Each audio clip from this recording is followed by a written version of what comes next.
If you're a solo player, this is your ultimate guide for all things zombies. After you get done watching this video, you're going to know every single thing there is to know about zombies and how to prepare when you decide to enter the battlefield. I salute you, I commend you, because if you're a solo player, you have decided to embark on one of the most difficult things in this game, which is killing the horde of zombies with a one-man army. So without further ado, let's dive into the guide. All right, before we dive into the super complicated stuff, I do want to take care of my noobs out there who haven't played zombies anytime before. We're going to go really quick on this one. So this is going to be your main lobby. When you start zombies, you're going to click on gear. This is where the things are extremely important that you need to know about, okay? So the first thing is your loadout. You know you're going to have weapons. So you have one insured weapon slot. That means that that's on cooldown. You can bring any weapon from your, arsenal.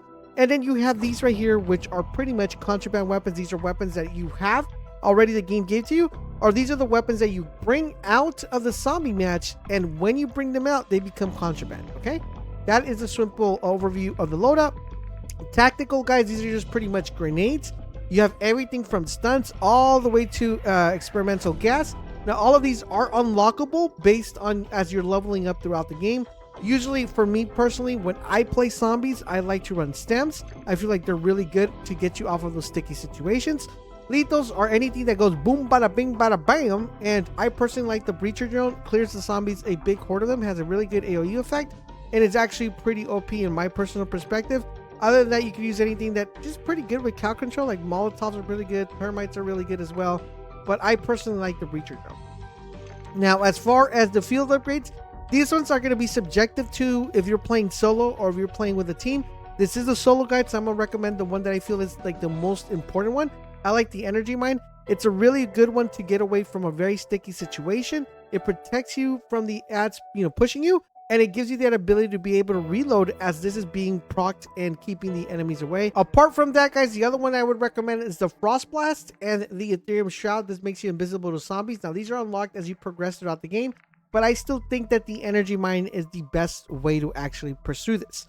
Now, we got that out of the way.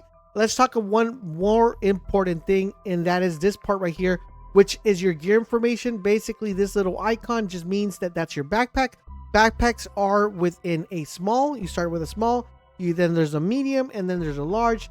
The little airplane, guys, that just means that's your kill streak. If you have one and you're new to the game, you probably don't have one equipped, you're able to pick one from the game. The chest piece is also available. You start off with one that has one plate. There's one with 2 plates and one with 3 plates. Your gas mask, that is one of the most important things in the game because there's certain areas that we're going to be going into that are going to require a gas mask. So you definitely want to make sure you pick one as quickly as you can. And last but not least, we have the self-revive. You're going to want to make sure you pick it up. The next thing we're going to cover within this menu is this right here, which is the crafting acquisitions. This one's really important. There are two. There's the acquisition stash and there's the schematic stash. Basically, the way this works, you're going to be getting acquisition stashes as you guys are doing the missions and as you're finding stuff within the world. Now, it is extremely important that you understand that you need to exfil with these items to be able to use them, okay? And the only way you're able to obtain this is either you exfil with one of them or you get them by completing one of the story missions, which we'll talk about a little bit further. And basically, this is the way it works. So these are the reward ones that you get, and this is the ones that are currently in your stash. So you're able to use these. Now, the problem with this one, guys, the acquisition stash, is that you're only able to use these once. So these right here, guys, I've exfilled with, all right? And this one's right here, I got it rewarded by doing the story mission. Now, the only thing with this one is when I use this Juggernaut can, I could only use it on one infill. Once I use it, it disappears from my stash and it's no longer there. That's totally different when it comes to the schematics, because the way the schematics work is you're able to get a schematic and you're able to craft this every single time. Now, these are on cooldown. Now, in order for you guys to get these schematics, you need to exfil with the schematics. Now, they're Ethereum schematics. These are basically going to allow you to level up weapons to different rarities, which we're going to talk about the weapons as well. And then you get these raw Ethereum crystals as well, which allow you to start off with your weapon already PackAPunch. We're going to talk about that a little bit further as well. Then we have the perk colas. These are all schematics that you're able to get when you guys exfil with them. If you don't exfil with them, you won't have access to these, and you could theoretically craft these. So when you go into the game, you already start off with them. Then we have the ammo mods. These are all ammo mods that you're able to apply to your weapons. These are schematics that you're able to find within the world that you need to exfil with. And then we have the wonder weapons, which are able to exfil. So you can have a permanent ray gun, which is on a 24-hour cooldown. And then you have the wonder waffle weapon, which is also on a 24-hour cooldown. And these are able to obtain in the world. But once you obtain them, once again, you need to exfil with them or else you won't have access to them. All right, so now that you understood the gear, let's talk about the story mission and why it's important. In order for you guys to complete the game, basically, you need to do Act 1, Act 2, and Act 3. The way this works is each act will have missions. The way you progress to this is you complete these missions. Once all these missions are done, you completed the act and you're able to go to the final one, which is extraction here. This is tier 1. Once you get this one done, it will let you access the Act 2. So if you were to go here, this will unlock for you. As you see here, mine is at 38%. And you're able to get this completed by doing each mission that is currently available within Act 1. Now, these aren't easy to do. It's going to take a couple grinding, so just bear that in mind. Some are pretty fast, some take longer, but do keep in mind you're going to be here for a while completing this Act 1, Act 2, and Act 3, especially if you're doing this solo.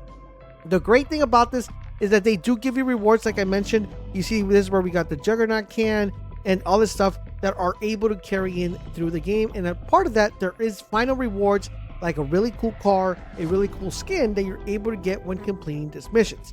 Now that you understand that, let's dive into the game and talk about what is the most effective and best way to actually play this mode. I'm going to show you guys gameplay of me going 0 to hero. That means I went in with no guns, and what is the most effective way to actually doing this and being able to come out on top with a lot of really good gear. All right, one of the first things you need to understand and learn about the game is its rarities. Now, when you start off with a weapon, guys, your weapon is going to be rarity gray. There are different levels of rarity, and the higher the rarity, the more damage it's going to do. You have your white common weapon, you have your green weapon, you have your blue weapon, you have your purple weapon, and you have your orange weapon, which is considered a legendary weapon. Your end goal whenever infilling solo is to get a legendary weapon as quickly as you possibly can, or get a weapon that has the highest rarity you possibly can.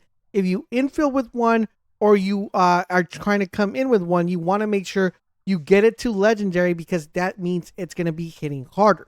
In addition to that, there's going to be a rarity when it comes to PackAPunching. All right, so now that you understand weapon rarity, let's talk about PackAPunching, because PackAPunch has 3 rarities as well. It has rarity 1, rarity 2, and 3. Now, in order for you to PackAPunch the weapon, which I recommend as soon as you get a gun, that at least, guys, it's blue, you're going to want to PackAPunch it, or at least green, because you could always find items to level them up, but you're going to want to PackAPunch to give you that extra oomph, because the end goal is to get an orange gun and finally PackAPunch it. That's the end goal. But as you guys are progressing throughout the game, you're going to want to follow this rule of thumb. So if you're in the gray area, pick up a green weapon, a blue weapon, PackAPunch it. You're going to go to the machine. You're going to need 5,000 currency to be able to PackAPunch it. Now, if you want to PackAPunch it to the second power, which is PackAPunch level 2, you're not going to be able to PackAPunch in the gray area. It's extremely important that you understand this. The only way you're able to get it to PackAPunch level 2 is you're going to have to go into the orange area, find a PackAPunch machine like this one, head to it, and PackAPunch it. Now, this time around, instead of 5,000 points to PackAPunch it that it's going to cost you, it's going to cost you 10,000 points to PackAPunch in the orange area. Now, you want to get it to level number 3 if you want to play with the big boys and go to the red area.